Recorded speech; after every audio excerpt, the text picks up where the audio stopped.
Вся татарская история в одном подкасте. Лекторий «Миллиард татар». Я очень благодарен приглашающей стране «Миллиард татар», Национальной библиотеке Республики Татарстан. И очень благодарен моему издательству КПД, которым руководит Захар Прилепин. Мой очень... наверное, я могу назвать его товарищем, я думаю, да. Хотя мы не близкие друзья с ним, но мы сотрудничаем, у нас есть общие взгляды. В чем-то они различаются, в чем-то они общие. Вот, и он меня очень поддержал. Собственно, эта книга, она вышла как раз при его поддержке. Редактировал эту книгу другой, мне кажется, тоже, так сказать, выдающийся писатель нашего времени, который тоже входит в состав руководства издательства КПД, это Герман Садулаев, редакция его. Ну, если можно, я расскажу тогда о себе, да. Зовут меня Рустем Ринатович Вахитов. Я родился, вырос и живу в городе Уфе. Когда-то давно уже, хотя не хочется верить, что это было давно, как-то в душе не стареешь, да, и кажется, это было вчера. Но на самом деле, оказывается, это уже было более 30 лет назад. Я защитил в Башкирском государственном университете диссертацию. Сначала я занимался науковедением, а потом так получилось, что поскольку я, собственно, с детства люблю русскую культуру, я сформировался среди русской культуры, хотя я этнический татарин с башкирскими корнями, но я, так сказать, как и все мы, наверное, ощущаю себя и субъектом русской культуры тоже. Стал заниматься историей русской философии. Ну, может быть, вы знаете, да, у меня публикации есть, и довольно-таки много публикаций, посвященных русскому евразийству 20-30-х годов. Это основная моя специализация. И, кроме того, недавно в издательстве «Директ Медиа» вышла еще книга моя таких философских, немножко публицистических, немножко философских статей о советском и русском марксизме. В частности, я очень люблю Эвальда Ильенкова, Михаила Лившица, об этом там тоже говорится. И так тоже сложилась моя жизнь, что еще в 90-е годы я стал выступать как политический публицист, как эссеист, печатался в самых разных изданиях, то есть сначала у себя в республике, потом уже на федеральном уровне, начиная там от журнала «Юность», журнала «Отечественные записки», и кончая газетой «Советская Россия», которой я отдал там больше 15 лет, наверное. Там я долгое время был там колумнистом и даже входил в состав редколлегии. И многие из этих статей потом вошли в книги. В частности, в 2017 году вышла моя книга, как раз, не случайно в этом году вышла, да, она вышла к юбилею Великой Октябрьской революции, и так и называлась «Революция, которая спасла Россию». Вышла она в издательстве «Алгоритм», и к моему удивлению, все-таки она какую-то популярность обрела, потому что я совершенно был поражен тем, что пиратское издание вышло в Болгарии на болгарском языке. То есть я просто в интернете на него наткнулся, я к этому никак не причастен, но привлекла она внимание. То есть мои научные книги, в частности, монографии по евразийству, они выходили на разных языках, но публицистическая книга в первый раз такое внимание привлекла. И недавно как раз переиздана эта книга была в 2026 году. Эта книга была переиздана. Но, кроме того, у меня есть несколько других книг публицистики, в том числе одна из последних, это «У нас была великая культура». Я немножко о себе. Теперь, наверное, нужно рассказать об этой книге. Как о ней рассказывать? И я так понял, что тут нужно немножко рассказать о моем понимании советской цивилизации. Все-таки я философ по образованию. И хотя эта книга представляет собой сборник эссе эти я писал долгие годы, эти эссе были опубликованы, некоторые из них, некоторые нет, некоторые были опубликованы в разных изданиях, в частности, в журнале «Юность», например, они выходили в свое время, потом в газетах выходили, в «Советской России» моей родной тоже кое-что выходило, правда, я, конечно, кое-что перерабатывал потом, когда уже книгу готовил. То есть я не писал какой-то научной монографии, посвященной советской культуре. Но, безусловно, за этими текстами просвечивает некое, наверное, понимание советской культуры. И это понимание связано с дорогим для меня именем. Так получилось, что в 1999 году, когда я еще был относительно молодым человеком, я уже защитил диссертацию, но я был начинающим преподавателем, скажем так, и начинающим публицистом. Меня пригласили в Санкт-Петербург на конференцию, и там я познакомился с целым созвездием, так сказать, этих очень медийных фигур, со многими из которых потом, так сказать, даже никогда не встречался. Но среди них был Сергей Георгиевич Карамурза. Сергей Георгиевич Карамурза, я считаю, это один из выдающихся публицистов и мыслителей нашего времени. К сожалению, в прошлом году, в октябре месяце он ушел из жизни. последние годы он долго болел. Вот. Но я так дерзну себя назвать его учеником, потому что сразу как-то вот он мне даже не то что понравился как геолог, как вот человек, который определенные идеи пропагандирует, по-человечески как-то мы с ним сблизились. Он очень был такой спокойный, мудрый человек. Кстати, он считал себя русским, ну и, собственно, был русским, конечно, да, но он всегда подчеркивал, что его предки с крымских татар, отсюда вот его фамилия Карамурза. Если кто-нибудь знает, то вообще-то он как бы назван в честь другого Сергея Георгиевича, да, потому что его дед, которого тоже звали Сергей Георгиевич Карамурза, был известным театроведом, он даже написал книгу о русском театре, вот, и он был человеком богатым, потому что его отец купцом был, приехавшим из Крыма, как я понимаю. Вот, но это же было до революции, естественно, да. Вот, у него был большой дом в Москве, он коренной москвич, да, Сергей Юрьевич младший который. Точнее, средний, я сейчас скажу, там еще есть младший. Вот.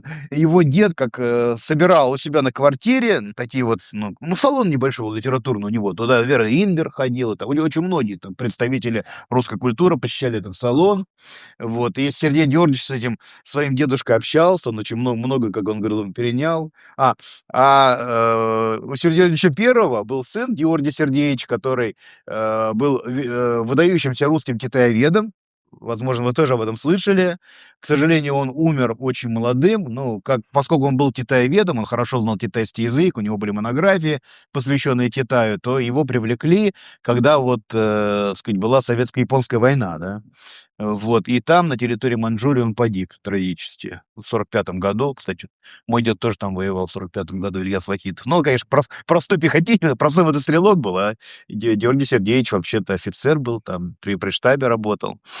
Вот, но Сергей Георгиевич, как не случайно, потомок двух таких выдающихся людей, то есть он от них очень многое взял, да, от Сергея Георгиевича, я думаю, что он взял любовь к России, любовь к русской культуре, к русской литературе, вот, а от Георгия Сергеевича интерес к Востоку, поскольку Сергей Георгиевич всегда говорил, что он евразиец, что он считает, что Россия — это не только, так сказать, славянская цивилизация, что Россия очень много взяла от Азии, и не только в том смысле, что здесь татары, башкиры живут, но и в том смысле, что, собственно, и сами русские тоже, да, в какой-то мере какие-то азиатские, в хорошем смысле слова, конечно же, черты своего характера несут. Вот. Я обещал сказать, да, у них такая традиция, то есть сын Сергея Георгиевича, тоже Георгий Сергеевич, он известный московский художник, и у него есть сын, то есть внук Сергея Георгиевича, его тоже зовут Сергей Георгиевич. Вот так сказать, похоронах Сергея Георгиевича был его внук Сергей Георгиевич самый младший. Ему там, по-моему, 8 или 9 лет.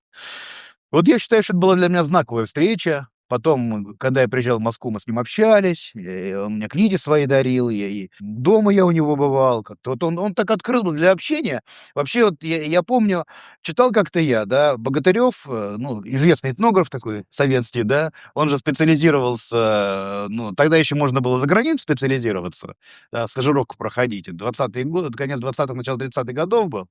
И вот он стажировался в Австрии, у него руководителем был Николай Сергеевич Трубецкой. Князь, представитель княжеского рода, основатель евразийства, кстати, но великий русский филолог, лингвист, создатель фонологии. И вот у Богатырева, когда он уже состарился, в 60-70-е годы, спрашивали, каким был в личном общении Николай Сергеевич, князь Трубецкой, сын великого философа, племянник великого философа, да. И Богатырев сказал, вы знаете, он был настоящий русский аристократ. Его спросили аспиранты, а вот кто такой аристократ? Он говорит, понимаете, он был настоящий русский демократ. То есть какая-то есть такая аристократичность не крови, а культуры, да, когда человек формируется в высококультурной среде. И эта аристократичность, она совершенно противоположна всякого рода снобизму. То есть человек высокой культуры со всеми разговаривает наравне. Да, он не задирает нос, не изображает из себя какого-то великую личность, он стремится к каждому подойти, по-своему, да, узнать о его нуждах, поговорить с ним. Вот у Сергея Георгиевича совершенно это самое было, да. с ним очень интересно было общаться. У меня даже тогда сынишка родился, так он всегда меня расспрашивал там, как его здоровье, советовал вообще, как лечить маленького ребенка. Там, и это были 90-е годы, там очень тяжело было. Я к нему как-то приехал, а он мне детские шапочки как бы подарил. Так это от моих детей. Вот меня это очень тронуло. Ну, а его книги просто, конечно, перевернули мое мировоззрение, потому что, ну, моя любимая его книга — это «Советская цивилизация». Вот, и он в ней доказал, вообще это, конечно, книга написана легко, публицистично, без каких-то излишних наукообразных каких-то вот фраз, наверное, да. У него вообще легкий был стиль. Вот, но она очень глубока. Он был философский публицист. И вот он в ней показал, что все-таки, наверное, мы смотрим на советскую культуру через призму марксизма. Да? Вот у нас даже не через призму марксизма. На самом деле марксизм очень сложная, парадоксальная, многообразная философия. Мы смотрим через призму какого-то выхолощенного, догматического марксизма, который нам преподавали в советских вузах, в советских школах. Вот. А Сергей Дмитриевич считал, что все-таки надо смотреть через призму народничества. Да? Что все-таки вот в этом споре между марксистами и народниками на самом деле победили народники. То есть марксисты победили политически, они пришли к власти, да, но совершилось все то, что, так сказать, говорили народники, потому что, минуя капитализм, да, фактически, да, Россия стала строить социализм. И стала строить на базе русской общины. И Сергей Георгиевич всегда говорил, что вот, собственно, советская цивилизация такая не буржуазная цивилизация. Цивилизация, которая общинные принципы перенесла в города. Он описывал там жизнь советских заводов, у которых были там пионер-лагеря, там свои какие-то поликлиники. Ну, то есть это вот, по сути дела, это общинное хозяйство, которое в свое время Аристотель назвал оэкономика, да, потому что у Аристотеля есть два понятия — оэкономика и хрематистика. То, что мы называем экономикой, это по Аристотелю хрематистика, от слова хрема. Хрем по-древнегречески значит деньги, имущество. Вот хрематистика — это хозяйство, направленное на накопление денег. Да, это капитализм на самом деле. Высшая форма хрематизма — это капитализм, да. Хотя, конечно, капитализма тогда не было в античности, да. Но вот это зарождалось нечто подобное. В зародыше существовало такое товарно-денежное производство. Экономика — это вот домашняя. Ойкос по-гречески дом, да. Это домашнее хозяйство, домоводство. И полис строился по принципу большого дома, да. В полисе самое главное было обеспечить всех, чтобы никто не голодал, никто не нуждался. Немецкие авторы еще в XIX веке, да, говорили, что, по сути дела, античные полисы, греческие и римские, были социалистическими государствами. Если оттуда убрать рабство, да, ну, хотя мы знаем, что в определенных период у нас тоже нечто подобное рабству, да, в ГУЛАГе было, да. Вот. Но если оттуда убрать рабство, да, то это совершеннейший социализм, потому что там была раздаточная экономика, там каждый мог рассчитывать на какое-то минимальное количество еды, на, так сказать, то, что его там поддержат. Более того, даже были театральные деньги. То есть если бедняк не мог пойти в театр, а Аристотель вообще говорил, что полис создается не только для того, чтобы люди как бы не голодали там, да, как бы обеспечить могли себя материально. Для этого это только варвары объединяются в союз для того, чтобы себя материально обеспечить, говорил Аристотель, да, прозревая вперед, потому что, ну, с его точки зрения, Джон Лок был варваром, конечно, да, каким-то северным таким далеким варваром. Джон Лок же придумал, да, вот эту идею гражданского общества республика собственников. Вот Аристотель пишет в «Политике», что это вообще-то варварская идея, да, что люди объединяются ради того, чтобы материальные какие-то интересы их соблюдались. На самом деле, он говорит, да, общение политическое нужно для того, чтобы человек получил возможности для духовного развития, да. Полис дает человеку что? Досуг. Досуг. Кстати, досуг по-гречески «схоле», откуда слово «школа» произошло, но имеется в виду философская школа, да, философская школа. То есть люди собирались на досуге, разговаривали с философом, как бы они росли духовно. Собственно, вот полис нужен для того, чтобы человек рос духовно. Это действительно, и это общинная идея. Это общинная идея. В этом смысле вот община, она тоже экономична, да, экономична. Она не терпит буржуазного духа, не терпит предпринимательства. Собственно, почему у нас кулаков не любили? Вот когда там у нас либералы плачут, что вот уничтожили кулачество. А что значит? Пришел один плохой Сталин и уничтожил там миллион кулаков? Уничтожил кулачество само русское крестьянство. Потому что кулаков не любили. А почему кулаков не любили? А потому что кулачество — Это капитализм, это конкуренция. Вот есть община, эта община живет, все друг друга знают, все стремятся друг другу помочь. Ну, естественно, конечно, нельзя идеализировать общину, нельзя считать, что там все друзья там и, так сказать, любят друг друга. Но все-таки, тем не менее, у людей очень тесные какие-то личностные отношения. Да. Это же еще Маркс говорил, что до капитализма отношения личностные, а при капитализме уже вечные. Вечные, да. То есть тоже как к личности не относится к другому человеку, как к вещи к ней относится, да. Вот, так вот, вообще не личностные отношения, да, а кулак привносит туда капиталистический дух, привносит вот именно вечные отношения, да. Для него деньги важны, для него богатство важно. Община для этих людей, она машинально отторгает, да. Не то, что там, так сказать, специально делается, просто отторгает. И вот Сергей Георгиевич говорил, что, по сути дела, ведь в чем была суть советской цивилизации? Он говорил, советская цивилизация — это крестьяне-общинники, которые переехали в города. И которые там, в городах, но прикрывая все это, естественно, каким-то марксистской идеологией, хотя тут очень сложный вопрос. Сергей Георгиевич в последние годы был как-то настроен к марксизму очень, сказать, ну, так резко отрицательно. А я все-таки вижу в марксизме, особенно в русском марксизме, какие-то вот потенции тоже такого общинного духа. Вот. Но, тем не менее, да, конечно, это плохо стыкуется с марксизмом в его западническом каком-то измерении, да. То есть вот за этой марксистской фразеологией, за этой марксистской идеологией, именно в марксовом смысле слова, да, идеология как ложное сознание, да, скрывался именно общинный дух, конечно, да, общинный дух. То есть крестьяне-общинники, переехавшие в города и обустроившие городскую жизнь на началах общины, как ее понимали. Ну, любимая идея Сергея Георгиевича, например, была, что вот система отопления. Почему сейчас вот наши, буржуины бьются и ничего не могут с этим сделать? Потому что, ну, как бы на Западе же как? На Западе же индивидуальное отопление. То есть ты плачешь, тебе, так сказать, подает тепло. Ты не плачешь, тебе не подает тепло. Карамурза мне говорил, что он же долгое время прожил на Западе вообще-то. Он очень хорошо знал испанский язык, он еще в советское время на Кубу ездил, вот, и там он заговорил по-испански, а потом он в Испании преподавал. Он говорил, что вот в западных газетах, регулярно зимой, особенно вот в северных странах, Великобритания, там еще там, сообщения бывают, что вот такой пенсионер замерз в своей квартире, да. Ну, потому что там индивидуальное отопление. Ты не плачь, тебе вот включают, да. А у нас его отключить очень сложно, потому что оно у нас централизованное. А почему у нас централизованное? Потому что, говорил Карамурза, тепло — это не товар. В уме человека, который вырос в условиях общины, да, который напоен общинной психологией, пускай он там и переехал в город, стал инженером, да, стал там марксистом и так далее, вот, но он все равно не понимает это как товар. Для него естественно, что каждый человек должен пользоваться этим благом, да, это некое общественное благо, да, и поэтому у нас так были построены сами системы вот этих коммуникаций, да, что все это доставлял всем. И фактически за копейки, да. Фактически за копейки. В принципе, даже, наверное, можно было бы и бесплатно поставлять. Это же известная история. Молотов говорил, что когда он разговаривал со Сталиным однажды, да, вот, то они цены как раз снижали в 47-м, по-моему, году, да. И Сталин, вот, глядя в окно, сказал: есть у меня, говорит, еще идея хлеб бесплатным сделать. И Молотов говорит: как хлеб бесплатным? Говорит, как дит такой бывает, что хлеб бесплатный. Кстати, в античных полисах такое было, да. Гражданам полисов раздавали бесплатный хлеб, если не нуждались. Вот. И Молотов удивился. А Сталин показал ему Москву-реку. Говорит: видишь Москву-реку? Да, говорит, вижу. Вот вода там течет, мы ее пользуемся, пользуемся. Ты плачешь? Да.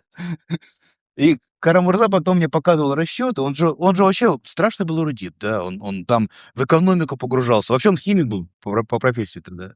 Он доктор химических наук был. Но, правда, его докторская больше на стыке философии и химии была. И вот он раскопал, что, оказывается, в Советском Союзе хлеб продавался ниже себестоимости. Ну, вот я сам помню, что черный хлеб стоил 16 копеек, а белый 20 копеек стоил, да. И это было ниже себестоимости. То есть вот это социалистическая экономика, она не направлена на, получение прибыли. На получение прибыли. Она направлена на что? Она направлена на удовлетворение потребностей. Как в семье.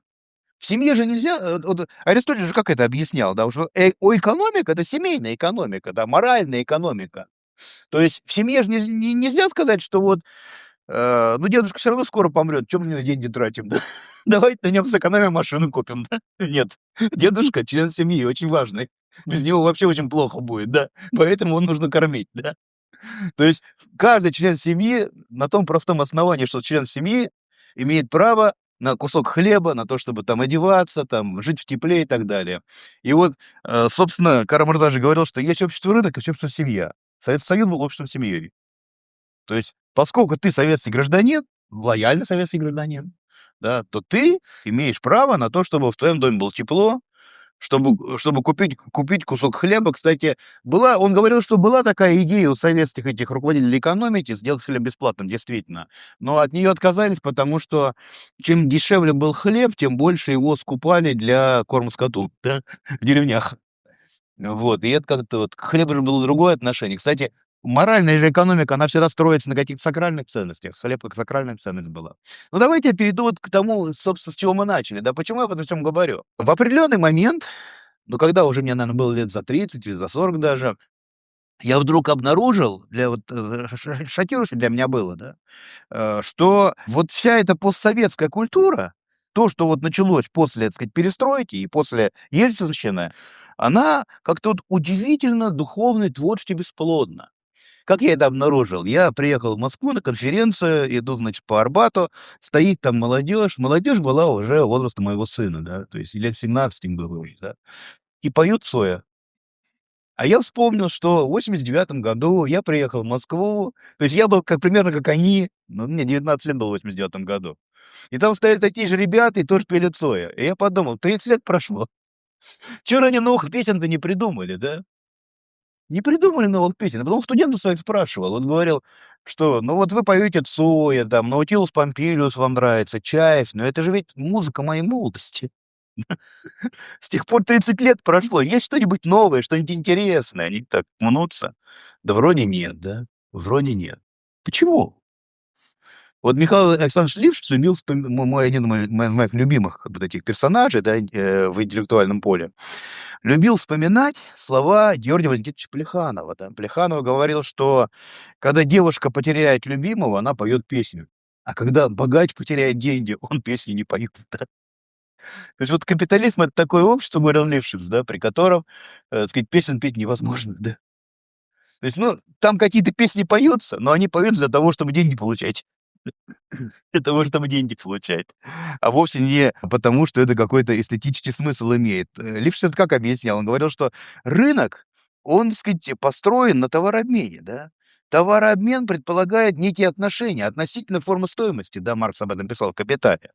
А там, где все относительно, там нет абсолютных ценностей. Там нет истины, добра, красоты. Там все продается, все покупается, да. А в этом обществе, в этой духовной атмосфере как бы искусство не живет. Кстати, это не Лившиц придумал, да, и даже не Маркс это придумал, хотя Лившиц как раз открыл Маркса как эстетика. Он же доказал, он целую книгу, много книг написал об эстетической философии Маркса. Все думали, что нет у Маркса никакой эстетики, что он экономикой занимался. Нет, оказывается, есть. Но Маркс как эстетик же, он наследует Гегеля, да. А как Гегель называет капиталистическое общество? Называет его царство нужды и рассудка. Кстати, вот такой сухой Гегель, да, очень иногда поэтически выражается.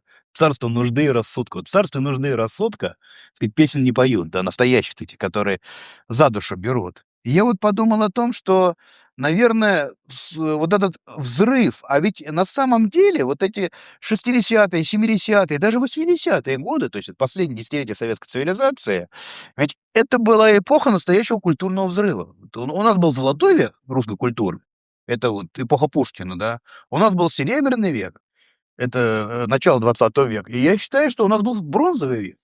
Бронзовый век — это 70-е, 80-е годы. Мы только сейчас начинаем осознавать, какое же это было плодотворное время, да. Даже я там не говорю уже там о поэзии того времени. Кстати, я не разделяю здесь вот по политическим партиям, да, вот наших, так сказать, великих творцов. На мой взгляд, Бродский тоже советский поэт. То есть советское общество — это не тот лубок, который изображала пропаганда, а все, кто не соответствует этому лубку, то обязательно это антисоветские, да.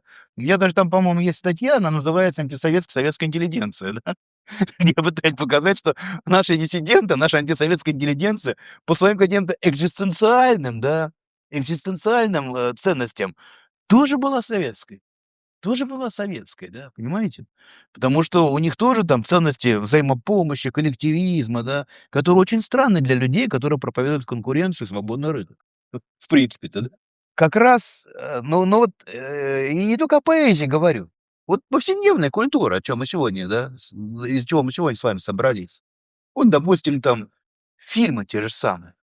Давайте вот посмотрим, что сейчас снимают, да, и давайте вспомним, что вот, допустим, выходило на экраны в 70-80-е годы.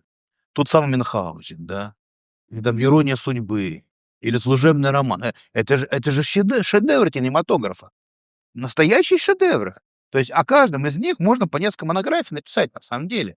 А ведь тогда это рассматривалось просто как повседневная культура, как вот что-то такая, ну, низкое, да, то есть невысокая культура.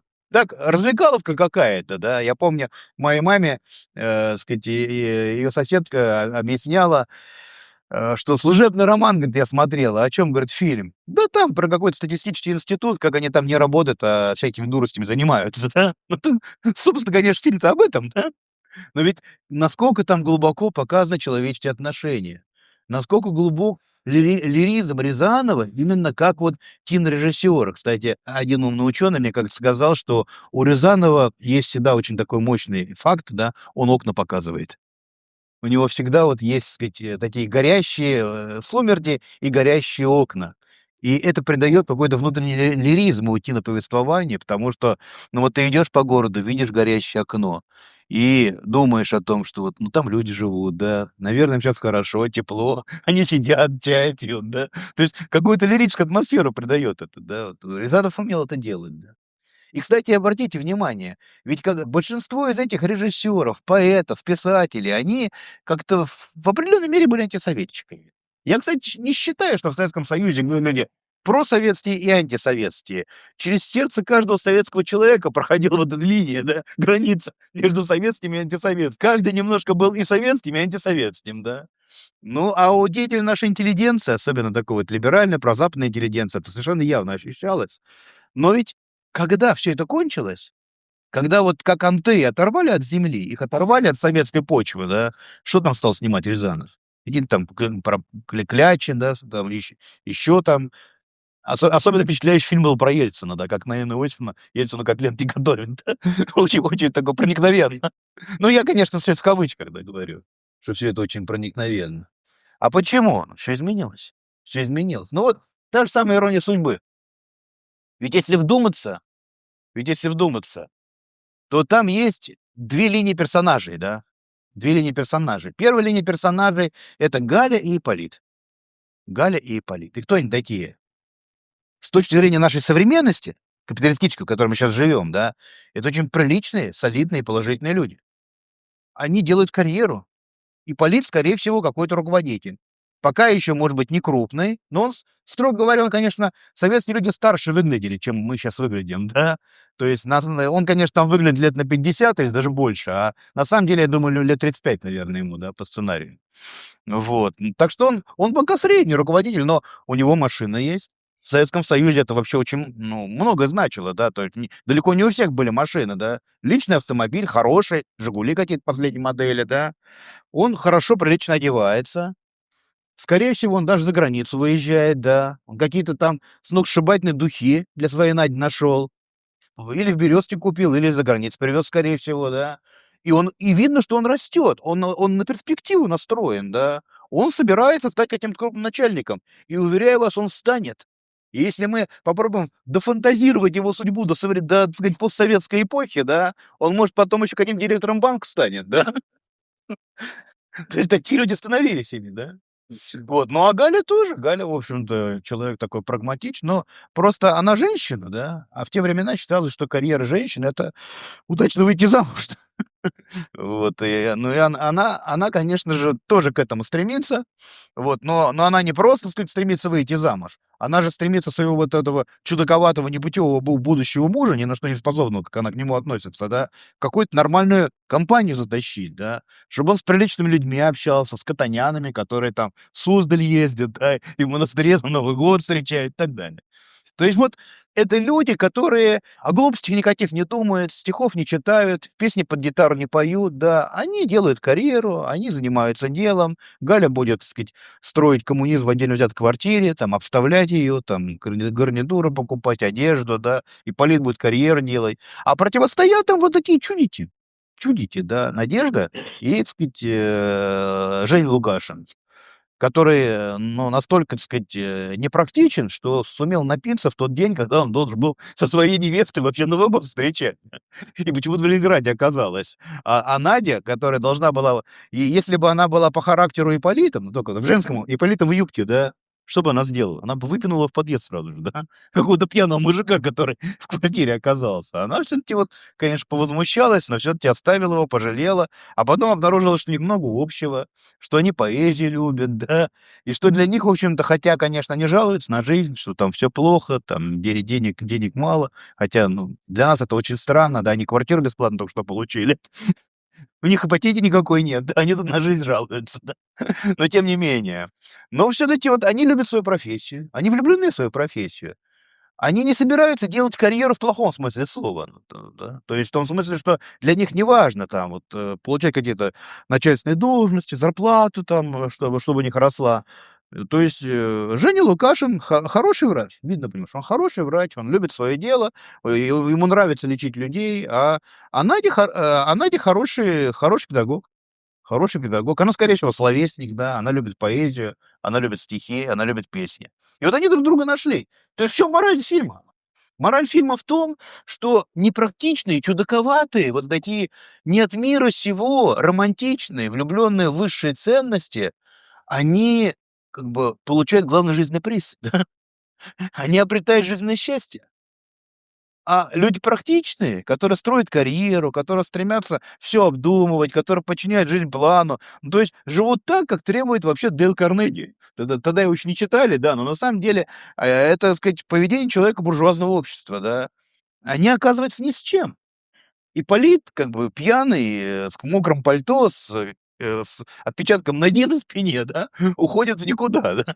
Уходит в никуда, потому что его мир рухнул. И что самое интересное, вот я же начал с того, что Кара-Мурза говорил, что все-таки советская цивилизация к общине, да, к общине, к какому-то ядру русской культуры восходит. Не только русской, конечно, на самом деле, евразийской, я бы сказал. Вот. А ведь если вдуматься, и вот об этом я пишу в своей статье об иронии судьбы, ведь перед нами как бы дихотомия русской сказки: дурак и умные братья. Да. То есть умные братья, они все делают как правильно, как нужно, да, но они оказываются ни с чем. А дурак, он все делает по-дурацки и в то же время женится на, так сказать, царской дочке, да. Почему так? Евгений Николаевич Трубецкой, кстати, вот сегодня вспоминал его племянника, да, Николая Сергеевича Трубецкого тут. Но Евгений Николаевич Трубецкой, его великий дядя, да, русский философ, у него же целая есть работа, посвященная русской сказке. И как раз там разбирается этот архетип Ивана Дурака. И он говорит, что дело в том, что русская сказка учитывает, что есть не только эта земная реальность с ее законами, да. Эти законы это законы, которым подчиняется здешнее земное общество, где эти законы, которые нужно соблюдать, если ты хочешь материального преуспеяния, если ты хочешь преуспеть в мире сём, да. Вот. Но есть еще и другая реальность, есть еще Царство Божие, да, и в нем действуют другие законы.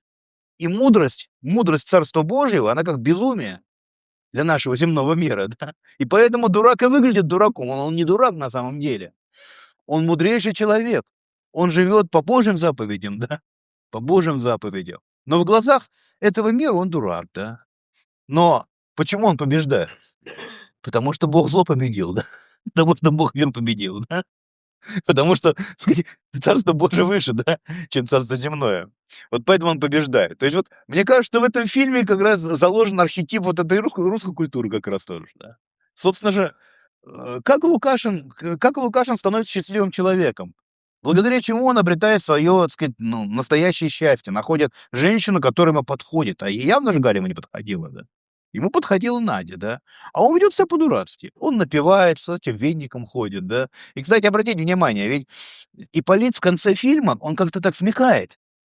Как в сказках бывает же, да, что такая злая падчерица тоже, увидев, что, так сказать, вот доброй вот этой Золушке досталось все, да, она тоже начинает подражать ей. И вот Ипполит же тоже решил, что надо что-то дурацкое совершить, и тогда мне тоже получится, да. Он пошел с кем-то напился, но ничего не получилось.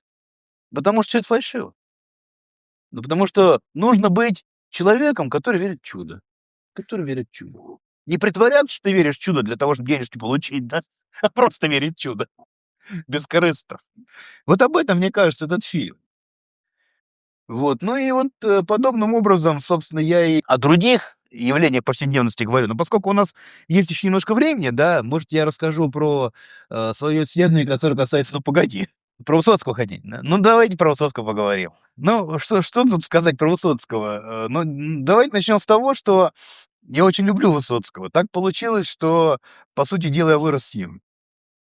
Ну, как, мой отец был простым, шофёром, то есть так, ну, и я не из интеллигентской семьи, отец был простым шофёром, его уже нет.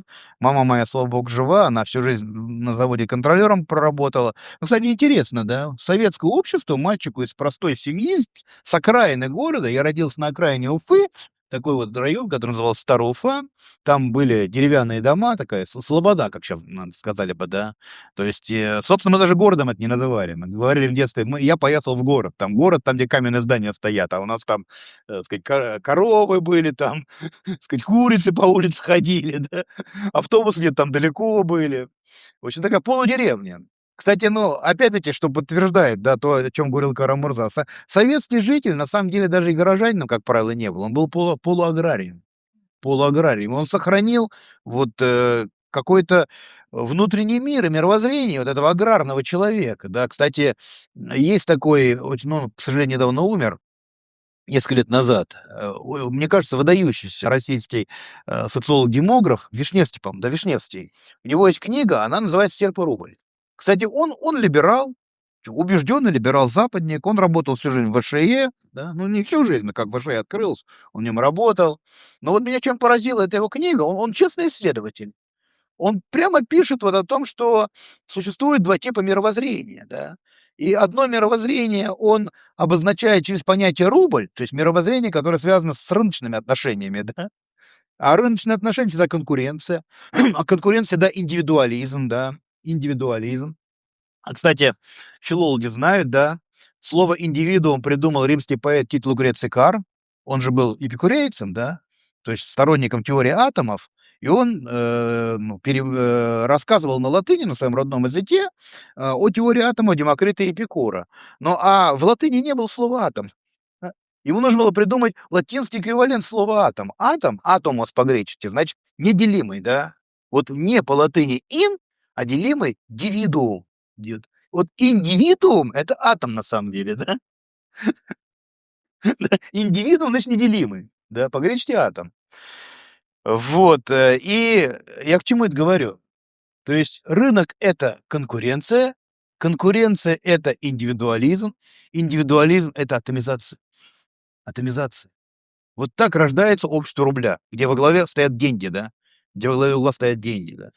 А есть общество, где во главе не денежные, другие ценности. Но для России, для аграрной страны это были ценности, связанные с землей, да. Кстати, вот очень интересный момент. Ведь на самом деле, если вы почитаете вот этот декрет о земле 17 года, кстати, очень об этом забывают, да, очень важно напомнить, что декрет о земле 17 года не большевики придумали. Это эсеровский декрет.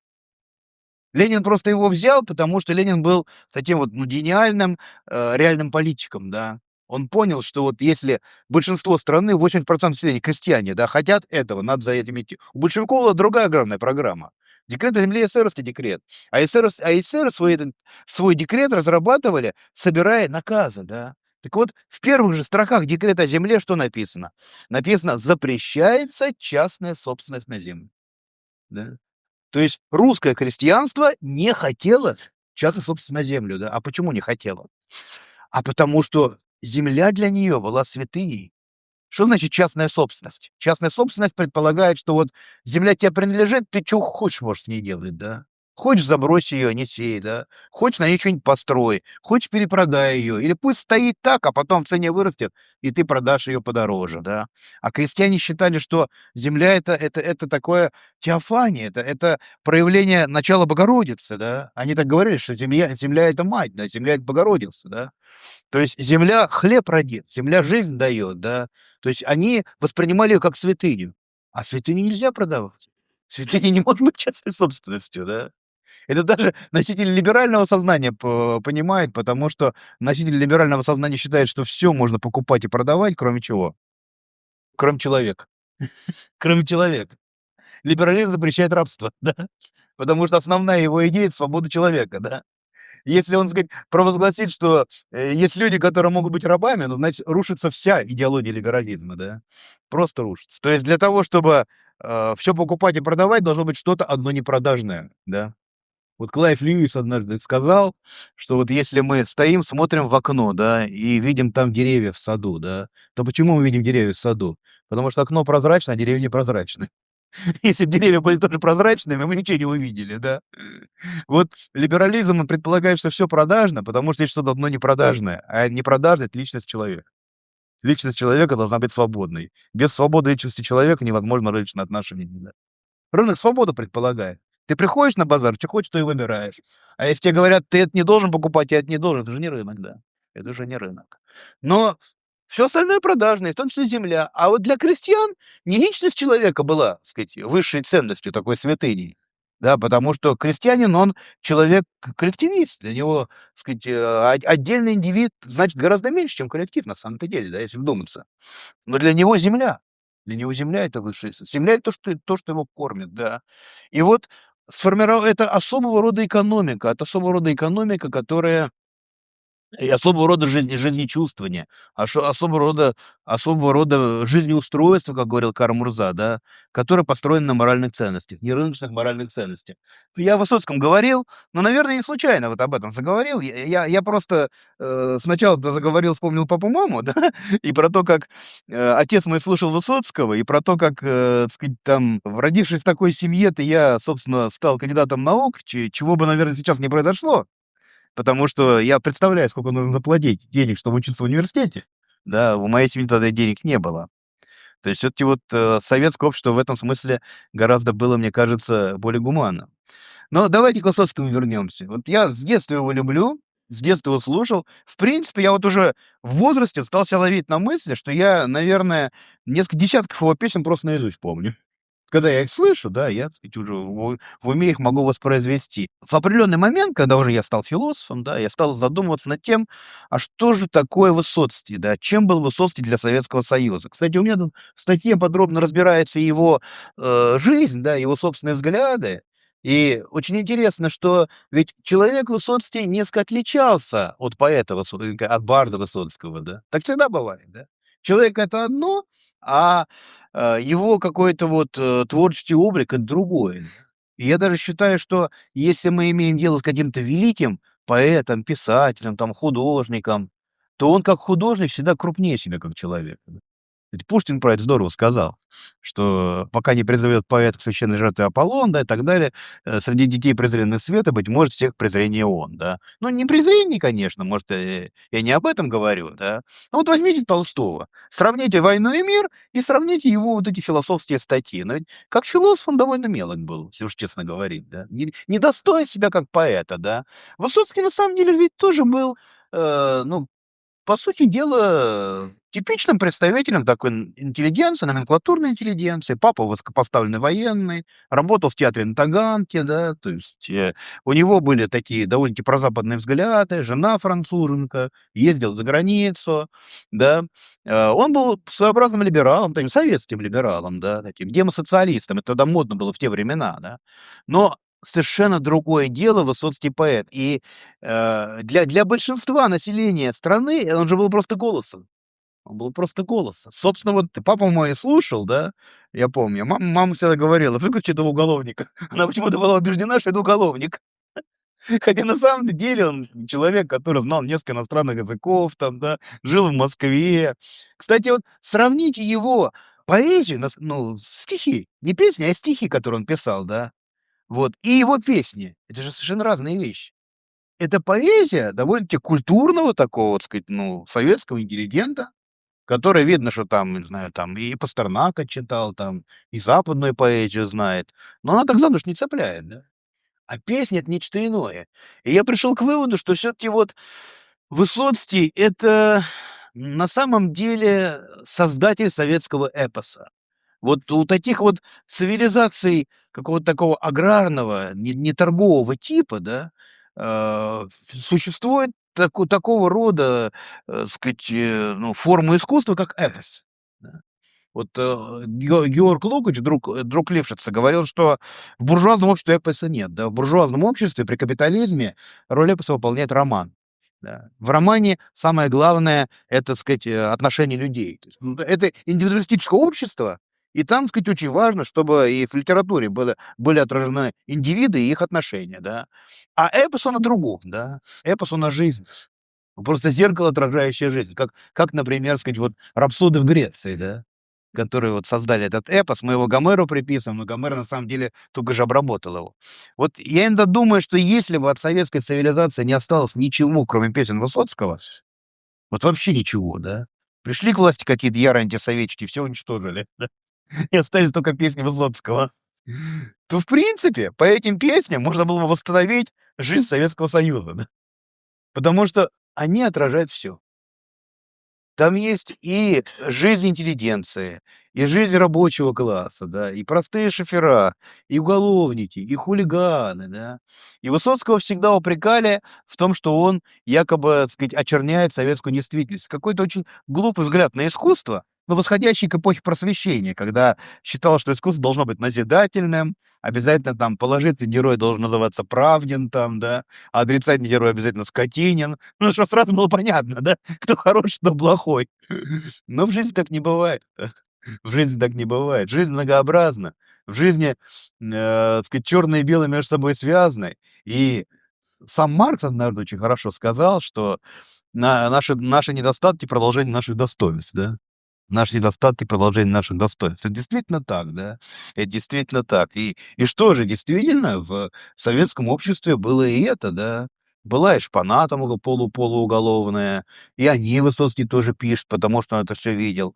Вообще, в свое время Шопенгауэр очень хорошо, мне кажется, сказал, что настоящая поэзия, настоящее искусство — это просто зеркало, которое отражает мир. Оно ничего не учит, да. Оно, так сказать, не несет в себе какой-то моральный урок. Ну, то есть, я бы добавил, что оно, конечно, учит, но оно учит не напрямую, не вот так, не назидательно, да. Когда вот ты проникаешься этим, ты, конечно, начинаешь какие-то свои выводы делать относительно добра и зла, но оно не стремится ничему учить, оно просто показывает. И вот Высоцкий был таким зеркалом, Высоцкий был таким эпосом. И, кстати, ведь удивительно, да? Вообще-то вот есть такой канадский, так сказать, культуролог Маршал Маклюин. Он замечательную книгу написал про галактику Гутенберга. Вот, и Маршал Маклюин говорил, что есть общество устного типа, да, и письменного типа. И он считал, что это совершенно разные общества, что там, где существует письменность, там даже восприятие пространства и времени другое. Я думаю, что это правда, между прочим. Да. И вот Советский Союз, хотя был, конечно же, государством таким, ну, несущим в себе очень мощный заряд просвещения, занимавшимся просвещением народа, да, вот, и успешно очень этим занимавшимся, но тут тоже есть такой парадокс. Если вы вынуждены заниматься просвещением, значит, народ не просвещен. То есть базой его все-таки была вот эта остаточная деревенская культура, которая была устным обществом, устным обществом. И когда я говорю, что Высоцкий создал советский эпос, я именно это имею в виду, да, так же, как вот он действительно подобен эпосу гомеровскому, эпосу вот тех устных обществ, да, еще до классических, архаических, античных обществ. И мне кажется, что Высоцкий в этом смысле, он должен изучаться. И изучаться не так, как изучают его сейчас, да, а сейчас его изучают литературоведы, как они привыкли относиться к литературным произведениям. Высоцкий — это не факт литературы. Нет, ну он, конечно, и поэт тоже. И у него стихи есть, у него проза есть. И это неплохие стихи и проза, хотя я считаю, что гораздо ниже стоящие, чем его песни. Высоцкий — это факт вот такой, сказать, синтетической культуры. Кстати, обратили, наверное, внимание на то, что невозможно слушать песни Высоцкого в чужом исполнении. Нельзя просто слушать, да. Ну, тут Кобзон их пел, сама Марина Влади их пела, многие другие пели. Это уже совсем не то. И тоже совсем не то. То есть у Высоцкого очень важный его голос. Вот это какой-то, как он сам говорил, отчаянием сорванный голос, да. У него есть замечательное такое вот произведение, памятник про то, как он умер. Вот и ему построили памятник, помните, да? И вот как бы эм, когда сбрасывают покрывало с этого памятника, выясняется, что они ему срезали скулы, азиатские скулы мои, говорит он, да, и потом включаются магнитофоны, и он как бы слышит, сказать, песни свои, и там говорится: "Мой отчаянием сорванный голос современные средства науки превратили в приятный фальцет". Ну, в каком-то смысле действительно мы сейчас пытаемся это делать с Высоцким, да? Очень приятно мы его пытаемся сделать там, в какие-то свои рамки вогнать. Его нельзя вогнать в эти рамки. То есть он совершенно уникальное явление. Уникальное явление такое же, каким уникальным явлением была сама советская цивилизация. Но я вот думаю, что такой вот не точкой, а многоточием, наверно, можно закончить мой импровизированный монолог. И мы могли бы, наверное, и дальше уже продолжить говорить, но уже в форме диалога.